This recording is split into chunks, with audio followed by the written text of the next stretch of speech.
Olá, já parou para pensar na imensa variedade de vida que existe no nosso planeta? Da menor bactéria até a baleia azul, é uma diversidade quase infinita. Então, como a gente consegue organizar e entender tudo isso? A chave é enxergar o mundo como uma gigantesca biblioteca da vida. E entender como essa biblioteca funciona não é só uma curiosidade, não. É, na verdade, fundamental para a nossa própria sobrevivência.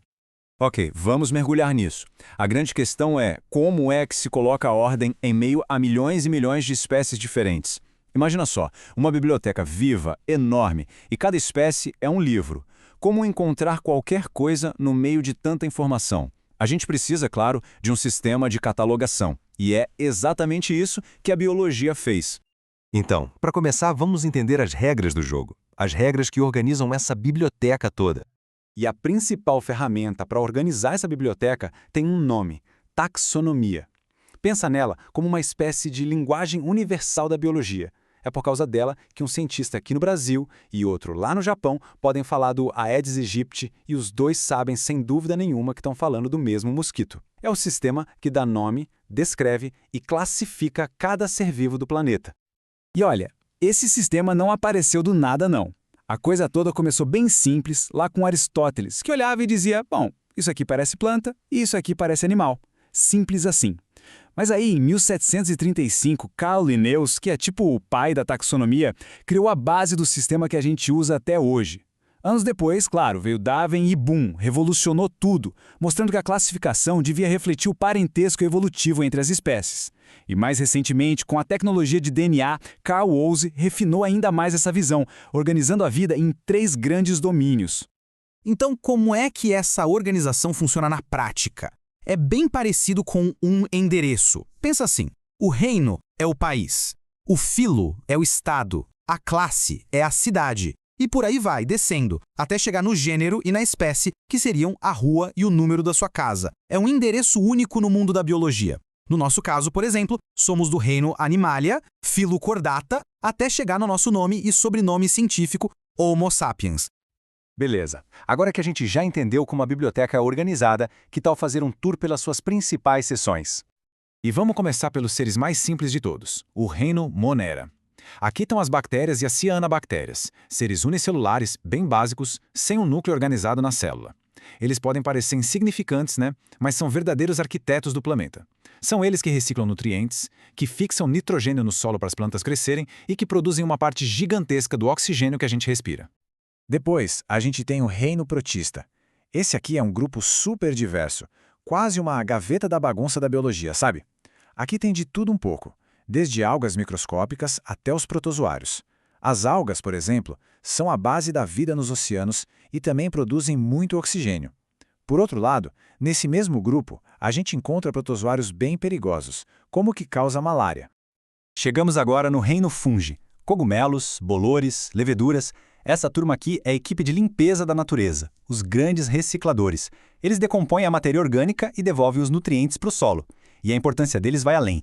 Foram eles que nos deram a penicilina, um dos primeiros antibióticos, e são essenciais para fazer pão, queijo, cerveja, um monte de coisa. Agora, o reino planta. As plantas são literalmente a base da vida em terra firme.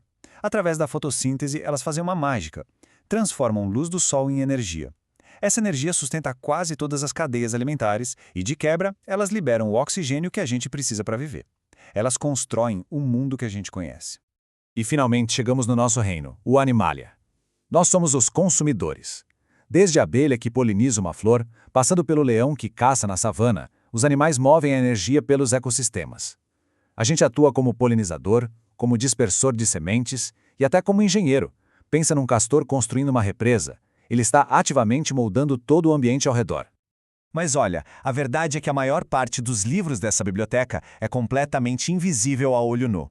Vamos mergulhar agora no mundo microscópico, que apesar de pequeno, tem um impacto gigantesco no nosso planeta e na nossa saúde. E aqui vamos esclarecer uma dúvida muito comum.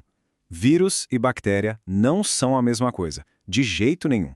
O ponto-chave é o seguinte: a bactéria é um ser vivo, uma célula completa que come, cresce e se reproduz sozinha.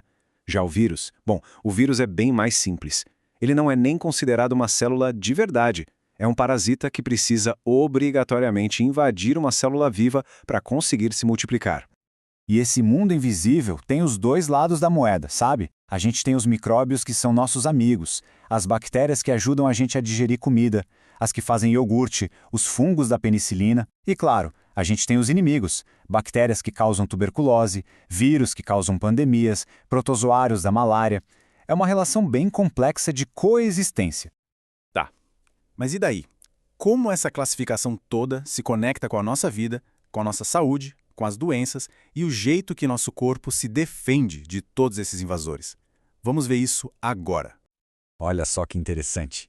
Cada tipo de ameaça vinda de uma prateleira diferente da nossa biblioteca da vida exige uma estratégia de defesa totalmente diferente. Contra um vírus como o do sarampo, a vacinação é a nossa melhor arma. Contra uma bactéria, como a da tuberculose, a gente tem vacina e tratamento com antibióticos. Já contra a malária, causada por um protozoário, o foco é controlar o mosquito. E contra vermes, saneamento básico e água limpa. Cada inimigo, uma batalha diferente. E como é que o nosso corpo luta? Basicamente com duas estratégias. A primeira é a imunidade inata. Pensa nela como a segurança da portaria. É a nossa primeira linha de defesa, com barreiras como a pele e células que atacam qualquer coisa estranha que apareça. É uma resposta rápida, mas geral. Já a imunidade adquirida é tipo uma força de elite. Ela aprende a reconhecer inimigos específicos, cria uma memória e na próxima vez que aquele invasor aparecer, a resposta é muito mais rápida e eficiente. E é aqui que a gente entende a diferença crucial entre vacina e soro. A vacina é um treinamento. Ela apresenta um inimigo enfraquecido para o nosso corpo e ensina o sistema imune a criar suas próprias defesas, gerando aquela memória de longo prazo. É prevenção. Já o soro é diferente. Ele é um reforço de emergência. Ele entrega os anticorpos já prontos para lutar numa batalha que já começou. É um tratamento com efeito imediato, mas temporário. Ok, a gente já passeou pela biblioteca, entendeu as ameaças, as defesas, mas agora vamos ampliar um pouco a visão. Se essa imensa biblioteca da vida existe, qual é o nosso papel nela?